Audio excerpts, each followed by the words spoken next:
Sebelumnya, gue tuh udah sempet nyobain Intel Panther Lake di kantornya Asus saat itu ya. Impresi pertama gue untuk Intel Panther Lake itu sangat-sangat luar biasa karena gue ngerasain multi-frame generation dan bisa mendapatkan FPS yang cukup tinggi untuk sebuah game AAA, padahal integrated GPU-nya itu cuman memiliki sedikit aja Xe core-nya. Kali ini gue mendapatkan kesempatan yang jauh lebih panjang lagi untuk ngetes Intel Panther Lake dan masih menggunakan laptop yang sama, yaitu adalah Asus ZenBook S14 OLED dengan kode seri UX5406AA. Laptopnya ada di sini, gue udah sempet ngejelasin juga sedikit kalau laptop ini tuh ya kelasnya ZenBook S yang betul-betul premium gitu. Dia tipis, ketebalannya cuma sekitar 1,1 sampai 1,2 cm aja, beratnya juga cuma ada di 1,2 kg.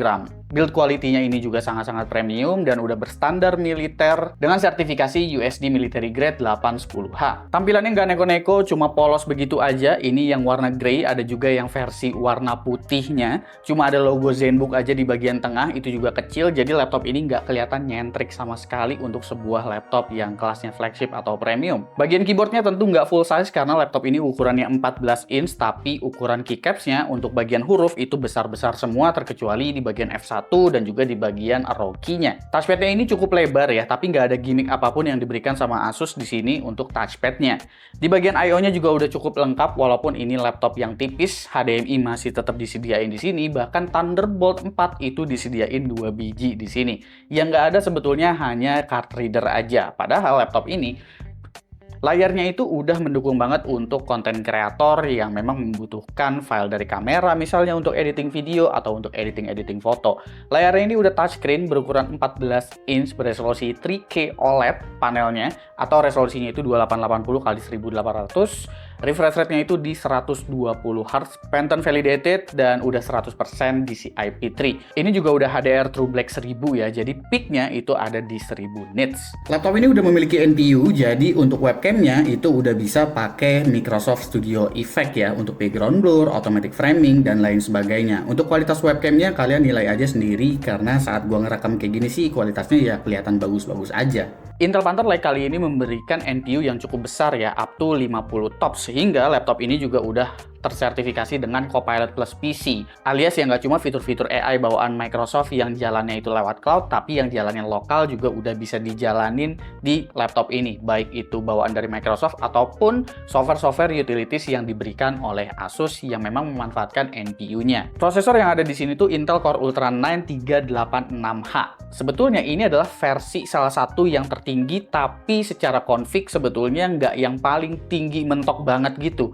Karena kalau kita ngelihat jumlah core-nya, ini memang mentok di 16 core, 16 thread, tapi di bagian iGPU-nya dia hanya memiliki 4 Xe core aja. Yang paling tinggi itu dia menggunakan Intel Arc B390 dengan 12 Xe core, sementara untuk 386H dia tuh diberikan penamaan Intel Graphics aja, padahal sama-sama menggunakan Xe core generasi ketiga atau Xe3 core. Dan totalnya itu hanya 4 Xe core aja. Yang menarik dari Intel Panther Lake ini adalah saat gue buka Intel Graphics Setting, itu ada profile untuk kita nyeting yang namanya multi-frame generation. Sesuatu yang sulit sekali didapatkan untuk sebuah integrated GPU, karena biasanya ini cuma ada di RTX 50 series aja.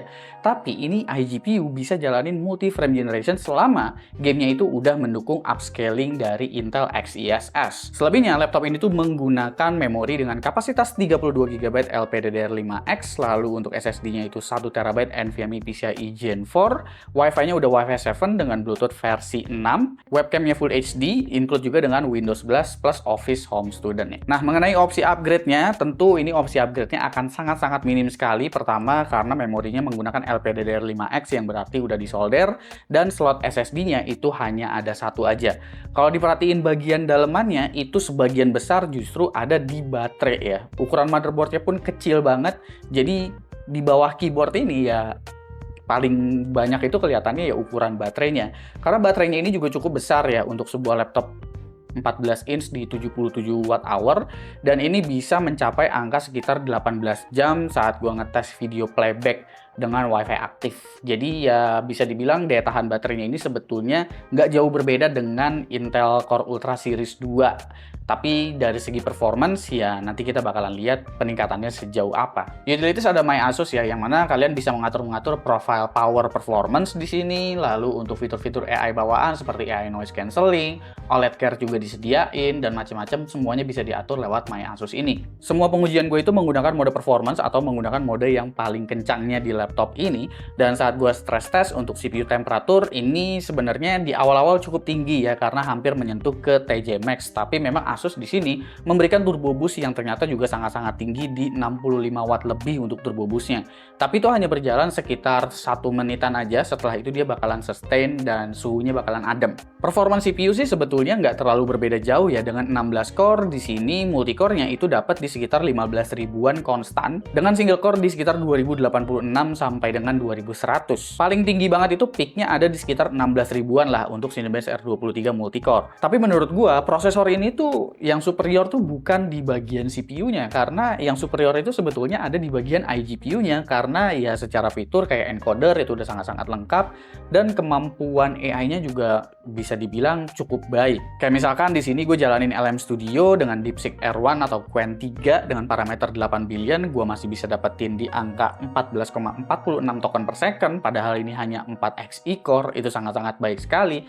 Lalu saat gue menjalankan DaVinci Resolve dengan ekspor video ke 10 bit, encode-nya ini juga AV1, gue bisa menyelesaikan dalam waktu 4 menit 33 detik untuk video yang durasinya itu sekitar 13 menit. Encoder AV1-nya juga udah otomatis jalan apabila kalian pengguna CapCut, jadi untuk ekspor AV1-nya nggak memanfaatkan CPU lagi, jadi udah otomatis di-tag ke iGPU-nya, dan ini bisa beres dalam waktu 2 menit untuk video yang sama berdurasi sekitar 13 menit. Gue sempat ngetes untuk benchmark sintetik melalui 3D Mark ya, untuk iGPU-nya pada 3D Mark Firestrike itu gue dapet graphics score di sekitar 7 ribuan.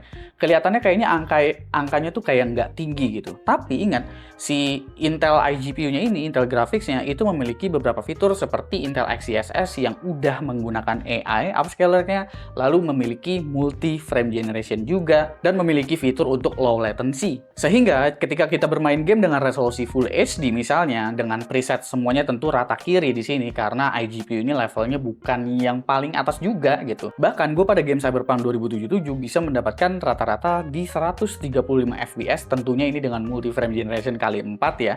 Tapi paling nggak kalian mendapatkan gambar yang sesmooth itu, dan main game AAA layar 120 Hz-nya jadi bisa terkejar. Ini sebetulnya FPS native itu ada di sekitar 30 sampai dengan 40 fps. Jadi bisa ngeboosting ke 135 fps untuk mengejar refresh rate dari layar laptopnya. Menurut gue itu udah luar biasa banget. Nah, untuk game yang nggak punya Intel XeSS gimana? Apakah jadinya berjalan pelan? Gue udah sempat ngetes juga di RS9 ya dengan preset rata kiri yang memang nggak ada XeSS di situ, hanya ada FSR aja, dan masih bisa mendapatkan di sekitar 50-an sampai dengan 60 fps bahkan untuk RS9 preset low, resolusi 1080p.